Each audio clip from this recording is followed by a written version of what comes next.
Medical college ప్రభుత్వ general hospital నర్సంపేటకి రావడం జరిగింది.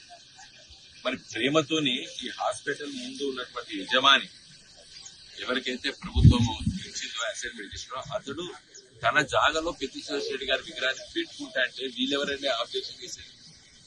ఇప్పుడు రోడ్ల పైన చాలా విగ్రహాలు ఉన్నాయి, దేనికి కూడా పర్మిషన్ లేవు నాకు తెలిసిన వాటిని ముట్టుకున్నాడా మరి ఇక్కడ మున్సిపల్ కమిషనర్? ఇదే నర్సంపేట ఒకటే ఇప్పుడు మేము వస్తా అంటే ఎన్ని విగ్రహాలు ఒకటే నేను పేరు చెప్పదలుచుకోలేదు. అన్ని రాజకీయ పార్టీల విగ్రహాలు ఉన్నాయి, వ్యక్తుల విగ్రహాలు. మరి వాటిని ముట్టుకున్నాడు, దీని ముట్టుకున్నాడు. ఇప్పుడు ఆగదు కదా నువ్వు చర్య పెడతా అంటేనే అంటే మరి ఇవన్నీ చట్ట ప్రకారం చర్యలు తీసుకుంటాం. డెఫినెట్ గా ఇప్పుడు ఇక్కడ స్థానికులు ప్రేమతోనే ఈ హాస్పిటల్ మెడికల్ కాలేజ్ నర్సంపేటకు కూడా ప్రభుత్వ మెడికల్ కాలేజ్ రావడం అంటేనే అది గొప్ప విజయం.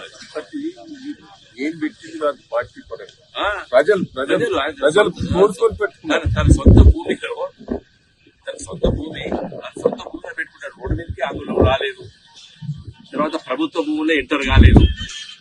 ఈయనెవరు రాత్రి పూట వచ్చి దాన్ని ధ్వంసం చేయడం? ప్రభుత్వ భూమి ఎంటర్ అయినా నోటీస్ ఇవ్వాలి.